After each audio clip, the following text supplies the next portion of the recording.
नमस्ते दोस्तों, आज हम बात करेंगे बेटी की भिखारी से शादी कर दी बनी घटना पे। इंदौर की तंग गलियों और पुराने मोहल्लों के बीच रहने वाला सलीम अंसारी बाहर से एक साधारण आदमी लगता था, लेकिन उसके दिल में अपनी बेटी के लिए कभी भी ममता नहीं थी। सलीम के 3 बेटे और एक बेटी थी।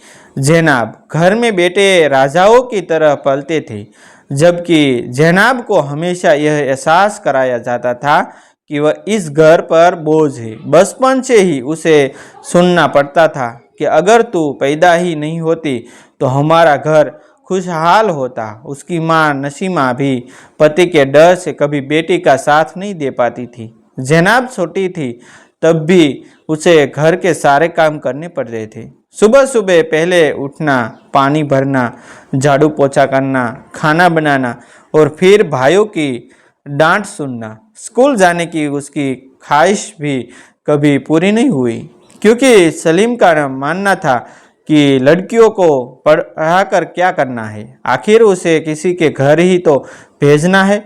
जैसे जैसे जैनाब बड़ी होती गई, उसके साथ घर का व्यवहार और कठोर होता गया। जब भी घर में कोई परेशानी आती, सलीम कहता कि यह सब उसकी बेदकिस्मती की वजह है। मोहल्ले के लोग भी कई बार देखते कि कैसे जैनाब को छोटी छोटी बातों पर अपमानित किया जाता है, लेकिन किसी में इतनी हिम्मत नहीं थी कि सलीम को कुछ कह सके। एक दिन सलीम ने अपने दोस्तों के बीच बैठकर कहा कि वह इस बोझ से जल्दी छुटकारा पाना चाहता है। उसने तय कर लिया कि वह जैनाब की शादी ऐसे आदमी से करेगा जो उसे बिना किसी दहेज के लिए जाए। उसी मोहल्ले के पास की मस्जिद के बाहर एक भिखारी बैठा करता था। यूशा लोग उसे गरीब समझते थे, लेकिन उसके चेहरे पर हमेशा एक अजीब सी शांति रहती थी। वह हर जाने आने वाले लोगों को मुस्कुराकर दुआ देता था। सलीम की नज़र उसी पर पड़ी और उसके मन में एक गूढ़ योजना बन गई। उसने सोचा कि अगर वह अपनी बेटी की शादी इस भिखारी से कर देगा तो उसे हमेशा के लिए इस बोझ से छुटकारा मिल जाएगा। एक शाम सलीम मस्जिद के बाहर गया और यूस के पास बैठ गया। पहले तो यूशा को लगा कि शायद यह आदमी उसे कुछ खाने को देगा, लेकिन सलीम ने जो प्रस्ताव रखा उसे सुनकर वह कुछ पल के लिए चौंक गया। सलीम ने कहा अगर वह उसकी बेटी से शादी कर ले तो उसे हर महीने थोड़ा पैसा भी मिलेगा। यूशा ने पहले मना कर दिया, क्योंकि वह जानता था कि उसके पास देने के लिए कुछ भी नहीं है। लेकिन सलीम ने जब जिद की और कहा कि उसे बस अपनी बेटी से छुटकारा चाहिए, तब यूशा का दिल कहीं अंदर से कांप गया। उसे पहली बार एहसास हुआ कि कोई पिता अपनी बेटी के साथ ऐसा कैसे कर सकता है। ये घर में जब यह बात बताई गई तो जैनाब की दुनिया जैसे थम गई। उसने कभी सपने में भी नहीं सोचा था कि उसका पिता उसे एक भिखारी से शादी करने के लिए मजबूर कर देगा, लेकिन उसके पास ना तो कोई सहारा था और न ही कोई रास्ता। माँ ने चुपचाप आंसू बहाए, लेकिन पति के सामने कुछ नहीं बोली। भाइयों ने मजाक उड़ाया और कहा कि तू तो वैसे भी इसी लायक थी। कुछ ही दिनों में जल्दी जल्दी शादी की तैयारी कर दी गई।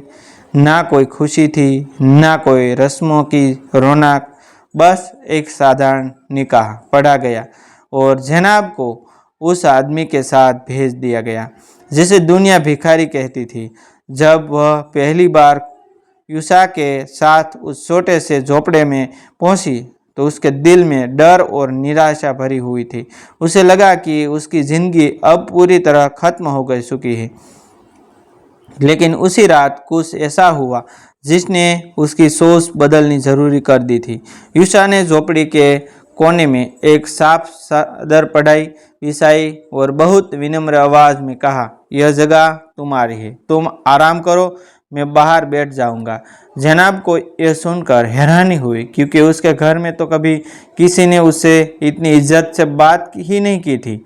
अगले ही दिन सुबह जब वह जागी तो उसने देखा कि यूशा पास के ढाबे से 2 गर्म रोटियों और थोड़ी सब्जी लेकर आया है।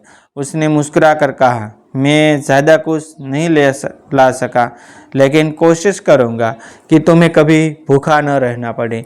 यह सुनकर जनाब की आंखों में आंसू आ गए। पहली बार किसी ने उसके लिए कुछ खाने की कोशिश की थी। दिन बीतने लगे और धीरे धीरे जनाब ने महसूस किया कि यह आदमी, जैसे लोग भिखारी कहते हैं, दरअसल दिल से बहुत अमीर है। यूशा हर शाम उसे पास की नदी के किनारे ले जाता और तरह तरह की कहानियाँ सुनाता। वह कहता कि इंसान की असली कीमत उसके कपड़ों या पैसों से नहीं होती, बल्कि उसके दिल से होती है। कभी कभी वह जनाब को छोटे छोटे सपने दिखाता। वह कहता कि एक दिन वे दोनों मेहनत करके एक छोटा सा घर बनाएंगे, जहाँ कोई किसी को अपमानित नहीं करेगा। जनाब को यह सब सुनकर यकीन नहीं होता था, क्योंकि उसने हमेशा जिंदगी का कड़वा रूप ही देखा था। लेकिन यूशा के साथ रहते रहते उसके चेहरे पर पहली बार मुस्कान आने लगी। मोहल्ले के लोगों भी धीरे धीरे यह देखने लगे कि जिस लड़की को उसके पिता ने बोझ समझकर भिखारी के हवाले कर दिया था, वह अब पहले से ज़्यादा शांत और खुश दिल लगी है। यूशा कभी भी उसे यह महसूस नहीं होने देता कि वह गरीब है। वह कहता था कि गरीबी सिर्फ जेब में होती है, दिल में नहीं। कई बार जब जनाब अपने पुराने घर की याद में रोने लगती, तो यूशा उसे समझाता कि अतीत को बदलना हमारे हाथ में नहीं होता, लेकिन भविष्य जरूर बदल सकते हैं। एक दिन यूशा ने उसे एक पुरानी डायरी दिखाई, जिसमें उसने अपने सपने लिखे रखे थे। उसमें लिखा था कि वह एक दिन मेहनत करके इतना कमा लेगा कि अपनी पत्नी को इज्जत और सुकून भरी जिंदगी दे सके। जनाब ने जब वह पन्ने पढ़े तो उसके दिल में पहली बार उम्मीद की रोशनी उसे एहसास हुआ कि शायद उसकी जिंदगी उतनी बुरी नहीं है जितनी उसने सोची थी। इंदौर की उसी बस्ती में धीरे धीरे समय बीतता गया और जनाब की जिंदगी में पहली बार सुकून के पल आने लगे। जिस लड़की ने अपने ही घर में सिर्फ अपना और तिरस्कार देखा था, वह अब एक झोपड़ी में रहते हुए भी खुद को सम्मानित महसूस करने लगी थी। यूशा हर दिन सुबह जल्दी उठता, नमाज पढ़ता और फिर कहीं निकल जाता। वह अक्सर शाम को ही लौटता और हर बार कुछ न कुछ लेकर आता, कभी फल, कभी रोटी, कभी मिठाई का छोटा सा टुकड़ा। जनाब कई बार सोचती कि एक भिखारी रोज इतना सब कैसे ले जाता है, लेकिन उसने कभी पूछने की हिम्मत नहीं की, क्योंकि उसे डर था कि कहीं यह सवाल यूशा को बुरा न लगा दिया। एक शाम जब बारिश हो रही थी और हवा बहुत तेज चल रही थी, तब झोपड़ी में अंदर दोनों चुपचाप बैठे थे। यूशा ने अचानक मुस्कुराते हुए कहा, जनाब, अगर एक दिन तुम्हारी जिंदगी पूरी तरह बदल जाए तो तुम्हें कैसा लगेगा? यह सुनकर जनाब हल्के से हंस दी और बोली, मेरी ज़िंदगी तो पहले ही बदल चुकी है, क्योंकि अब मुझे इज्जत मिलती है। यूशा ने उसकी बात सुनकर सिर झुका लिया और कुछ पल चुप रहा। उसकी आंखों में जैसे कोई गहरी बात छिपी हुई थी। उस रात वह बहुत देर तक सो नहीं पाया। कुछ दिनों बाद मोहल्ले में एक अजीब सी हलचल मची। एक बड़ी गाड़ी बस्ती के बाहर आकर रुकी। उस गाड़ी से दो लोग उतरे और सीधे यूशा की झोपड़ी की तरफ बढ़े। मोहल्ले के लोग हैरान होकर यह सब देखने लगे। जनाब भी घबरा कर बाहर आए। उन्हें दोनों लोगों ने आते ही यूशा को सलाम किया और बोले, साहिब, हम आपको हर जगह ढूंढ रहे थे। यह सुनकर आसपास खड़े लोग एक दूसरे का चेहरा देखने लगे। किसी को समझ नहीं आ रहा था कि एक भिखारी को कोई साहब क्यों कह रहा है। जनाब की आंखों में भी सवाल था। उसने धीरे से यूशा की तरफ देखा। यूशा ने गहरी सांस ली और शांत आवाज़ में कहा, अब सच बताने का समय आ गया है। फिर उसने उन लोगों को अंदर बैठने के लिए कहा और जनाब को भी पास बैठाया। कुछ पल तक वह चुप रहा, जैसे शब्द ढूंढ रहा हो। फिर उसने कहना शुरू किया कि जनाब, मैं हमेशा से भिखारी नहीं था। कई साल पहले मेरे पिता का बड़ा कारोबार था। हमारे पास घर, गाड़ियों और बहुत पैसा था।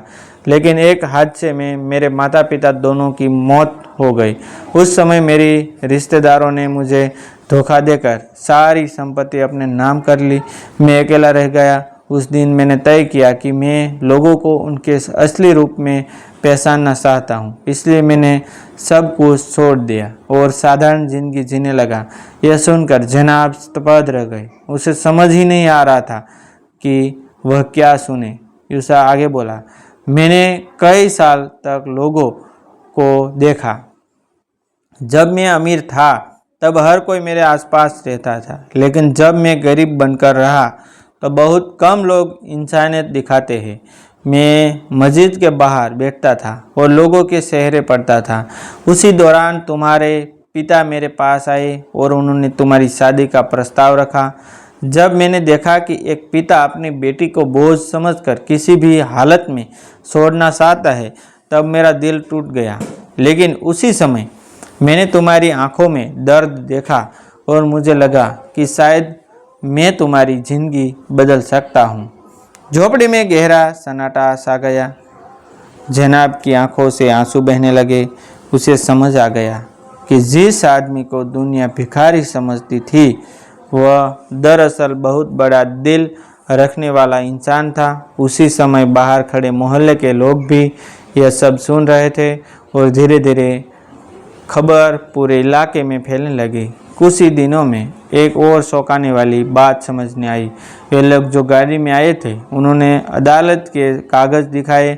असल में यूसा का केस कई साल से चल रहा था और अब फैसला उसके हक में आ गया था। उसके रिश्तेदारों को सारी संपत्ति लौटानी पड़ी। अचानक वह फिर से करोड़ों का मालिक बन गया। लेकिन इस खबर से भी ज़्यादा लोगों को हैरानी इस बात की थी कि इतने सालों तक उसने एक साधारण भिखारी की तरह जिंदगी क्यों जी। जब वह खबर सलीम तक पहुंची तो उसके पैरों तले जमीन खिसक गई। जिस बेटी को उसने बोझ समझकर भिखारी को सौंप दिया था, वही अब एक अमीर और इज्जतदार आदमी की पत्नी बन चुकी थी। शर्म के मारे वह कई दिनों तक घर से बाहर नहीं निकला। आखिर एक दिन वह कांपते हुए कदमों से जनाब के घर पहुंचा। उसकी आंखों में पछतावा साफ दिख रहा था। सलीम ने दरवाजे पर खड़े होकर धीरे से कहा, बेटी, मुझे माफ़ कर दो। ये कही आदमी था जिसने कभी उसे बेटी कहकर नहीं पुकारा था। जनाब कुछ पल तक उसे देखती रही। उसके दिल में पुराने जख्म ताज़ा हो गए। लेकिन फिर उसने यूसा की तरफ देखा। यूसा ने मुस्कुराकर धीरे से कहा, माफ़ करना सबसे बड़ी इंसानियत होती है। जनाब की आंखों में आंसू आ गए। उसने अपनी पिता से कहा, मैं आपको साफ माफ़ करती हूँ, लेकिन आज मुझे समझ आ गया कि इंसान की असली कीमत पैसों से नहीं, दिल से होती है। उस दिन मोहल्ले के लोगों ने एक अनोखा नज़ारा देखा। जिस लड़की को कभी बोझ कहा जाता था, वही आज सबसे सम्मानित बन चुकी थी। और जिस भिखारी को लोग तिरस्कार से देखते थे, वही असल में सबसे अमीर दिल वाला इंसान निकला। कहानी यही सिखाती है कि कभी कभी ज़िंदगी हमें ऐसे लोगों से मिलाती है जो दिखने में साधारण होते हैं, लेकिन उनका दिल दुनिया की सबसे बड़ी दौलत से भरा होता है। थैंक यू दोस्तों, मिलते हैं एक न्यू वीडियो के साथ, एक न्यू स्टोरी के साथ। तब तक बनी रहे हमारी चैनल के साथ।